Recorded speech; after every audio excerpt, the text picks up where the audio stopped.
대표적으로 소규모 정비 사업할 때 조합을 뭐 주민 합의체로 하는 경우도 있지만 대체로 조합이 많이 하죠. 근데 조합을 설립할 때 보통 다들 상식적으로 생각하는 게 추진위원회가 있으면 창립총회를 해서 조합을 설립하고 그다음에 시군구청 가가지고 설립 인가를 받지 않습니까?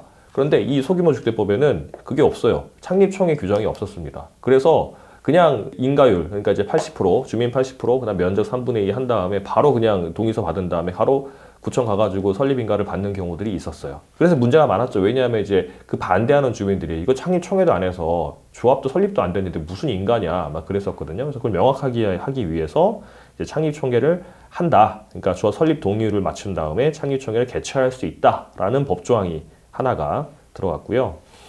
그 다음에 조합 설립인가를 취소할 수 있는 근거 규정도 마련이 됐습니다. 조합은 과반수 동의로 조합 해산을 요청하면 시장 군수가 인가를 취소할 수 있게 됐고요. 지금 현행상으로는 조합원 동의로 해산할 수 있는 규정이 없다라고 말을 많이 하는데 사실 이거는 큰 문제는 안 되는 거였어요. 왜냐하면 조합도 단체이기 때문에 단체에서 이제 내부 총회를 거쳐가지고 해산하자면 되는 거거든요. 근데 이제 다만 요건을 이제 완화시킨 거죠. 과반수만 하면 인가를 취소할 수 있다. 그러니까 과반수만 요청하면 취소할 수 있는 거죠.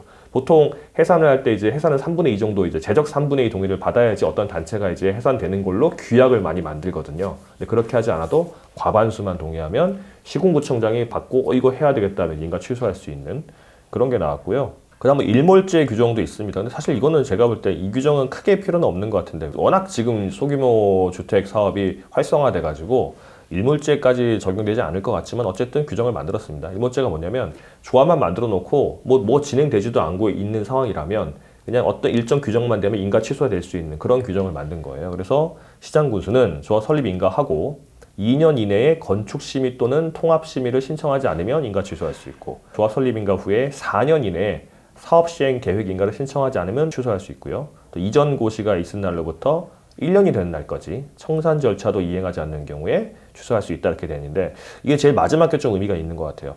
이게 이전 고시가 있은 날로부터 1년이 되는 날까지 청산 절차를 이행하지 않는 경우 저 설립인가 취소할 수 있다라고 했는데 그러면 이제 이전 고시가 있는 날부터 1년 날까지 청산 절차 이행하지 않는 경우가 많냐 그런데 많아요. 가끔씩 있습니다. 이제 소규모 재건축 도정법이 적용되는 재건축인데 소규모인 경우에 등기까지 다 되고 이전 고시 되고 이제 등기되고 입주까지 하고 난 다음에 조합에서 채무가 있잖아요. 그러니까 보통 이제 그 전에 채권자들이 조합에서 돈을 받아가고 등기할 때까지 돈을 안 주면 조합 뭐 일반 분양분 같은 데 하면 이제 압류를 건다든가 해가지고 돈을 받아가는데 그렇게도 안 하는 채권자들이 남아있는 경우가 종종 있거든요.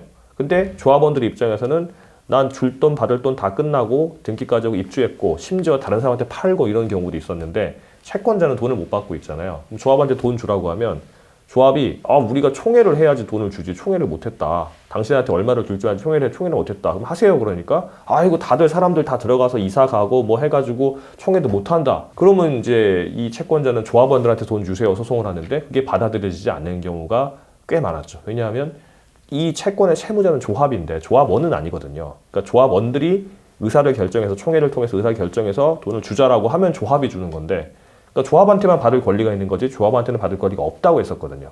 근데 이런 식으로 이제 이전 고시가 나고 1년 되는 날까지 청산 절차, 그러니까 누구한테 돈을 뭘 줄지 하지 않는 경우에는 해산을 명하거나 조합 설립인가 취소할 수 있다고 했으니까 해산을 명해서 해산이 돼버리면 자동으로 이제 해산 총회를 해야 되기 때문에 정리가 되겠죠, 채무가. 그런 의미가 좀 있습니다. 그렇게 되는 거고요. 소규모 주택법에서는요. 소규모 재건축만 있는 게 아니고 뭐 가로주택 정비사업, 뭐 자율부 주택 정비사업, 소규모 재개발 사업 이런 게 여러 가지가 섞여 있는데 지금까지는 투기과열지구에서 조합원 지위 양도 금지 규정이 도정법에 다 있잖아요. 이제 그게 소규모 재건축에만 적용됐었는데 이제는 다른 경우에도 적용이 된다고 합니다. 이제 투기과열지구에서 조합 설립 인가 후 이제 양도하는 건 양도가 안 된다 이렇게 되는 거고요.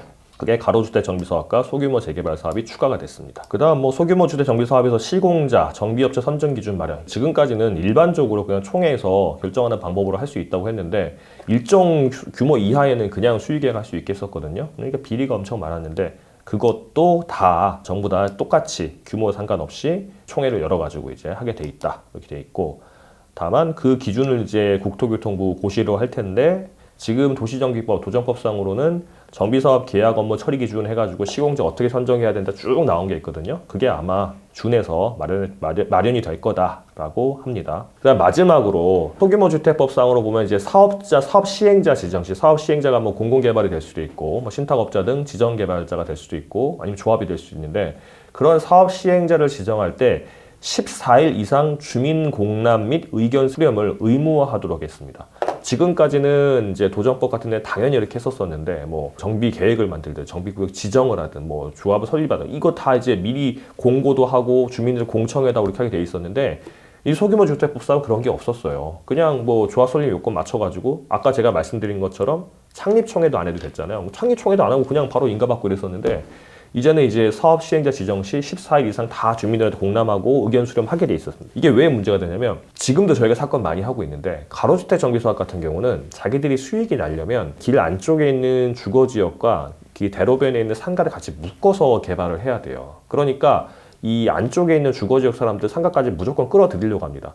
근데 상가를 가진 사람들은 굳이 안 해도 되는 거죠. 왜냐하면 자기가 리모델링을 하든 아니면 뭐 세운 지 얼마 안 됐든 그러면 충분히 수익도 나고 가만히 있어도 괜찮은 건데 굳이 하기 싫은 사람 끌어들여서 하니까 이제 난 재척해 주세요 라고 막 했었단 말이죠. 근데 이게 처음부터 이렇게 합니다, 이렇게 할 수도 있습니다라고 이제 공고를 하고 뭐 주민 의견 수렴도 하면 상가 보유자들이 가서 적극적으로 반대하고 하면은 시청이나 구청에서도 인가를 할 때 고려를 할 거 아닙니까? 뭐 굳이 안 넣어도 되나 좀 빼고 해라, 협의해라 이렇게 할 텐데 지금까지는 그런 게 전혀 없었으니까 극단적으로는 어떤 땅 구역 내에서 대로변 상가 소유자들한테는 그냥 알려주지도 않고 그 뒤에 있는 뭐 연립이나 그 단독주택 사람들끼리 모여가지고 으쌰으쌰 해가지고 상가는 뭐 2분의 1을 해야 되긴 하지만 이제 몇 명만 끌어들인 다음에 바로 그냥 창립총회도 안 하고 인가 받아버리면 반대하는 상가 보유자들은 뭐 어떻게 되는지도 모르고 그냥 나는 끌려가는 거예요. 가로주택 정비 사업에. 그래서 그런 문제를 방지하기 위해서 주민 합의체가 결성되거나 조합이 설립 인가될 경우에 그 전에 14일 이상 주민 공람을 하고 그다음에 의견 수렴을 하게 제도가 만들어졌습니다. 이게 지금 빈지 및 소규모 주택 정비를 위한 특례법 개정안이 나왔는데요. 이제 시행이 되면 아마 또 여기 관련해서 문제가 또 발생이 될 거예요. 그래서 저희가 사건도 많이 하고 있으니까 관련되는 내용이 있으면 종종 컨텐츠를 올리도록 하겠습니다.